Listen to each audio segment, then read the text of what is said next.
Donc la parité, donc homme égale femme. Et conduire, non, plutôt discrimination des autres, c'est un acte ou une décision qui a pour effet traiter négativement une personne ou un groupe en raison de quelque chose, comme par exemple sa race, son infirmité. Mais ici, on discrimine les autres à cause de la parité. À cause de la parité. Donc la parité conduit à cette discrimination des hommes.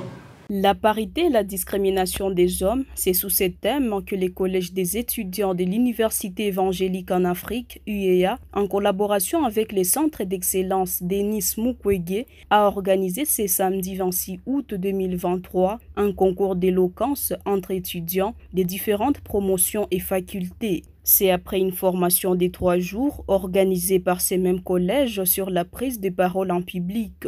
Marie Dark Kadende, porte-parole des étudiants de l'UEA, indique que ce concours a été organisé pour savoir si les résultats de la formation suivie ont été atteints. Exactement, nous venons d'organiser le concours d'éloquence à l'Université évangélique en Afrique.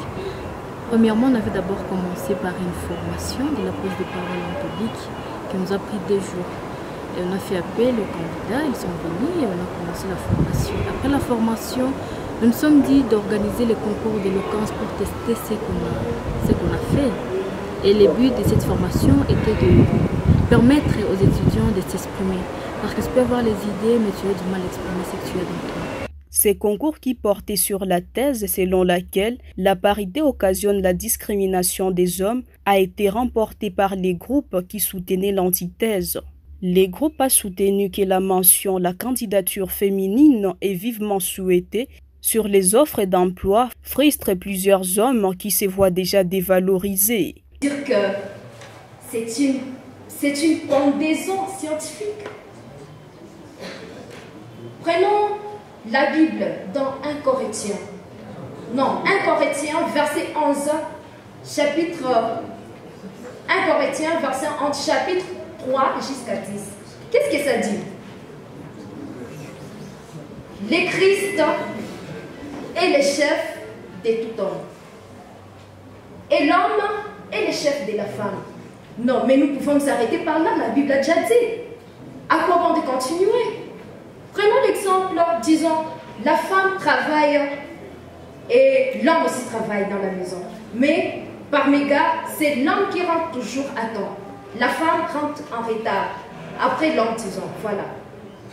Une fois la femme à la maison, elle demande à l'homme, non, mais c'est pas moi qui dois toujours à cuisiner tous les jours ici. Mais tu es en train de bafouer la Bible qui a dit que l'homme sera le chef de la famille. Donc tu commences à dire que l'homme est le chef. Voilà. Pour ces groupes, les femmes sont mises sur un piédestal alors que la parité signifie égalité des chances. L'autre partie, les groupes de l'antithèse, soutient quant à lui que la femme a longtemps été victime de discriminations alors que l'homme était valorisé. Ces groupes insistent que si la femme est favorisée, c'est parce qu'elle doit atteindre le niveau actuel de l'homme, la discrimination positive. Je vais partir encore une fois des valeurs fiduciaires.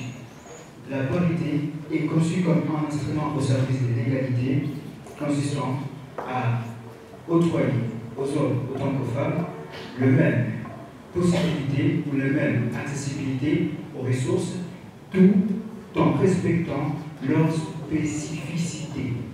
spécificités des genres. Après la délibération du jury, les groupes de l'antithèse remportent les concours d'éloquence avec 69% des points. Après ces concours, les brevets ont été remis aux participants à la formation. Ces concours a eu lieu dans la grande salle du centre d'excellence Denis Mukwege au quartier Panzi, commune d'Ibanda, au sud Kivu.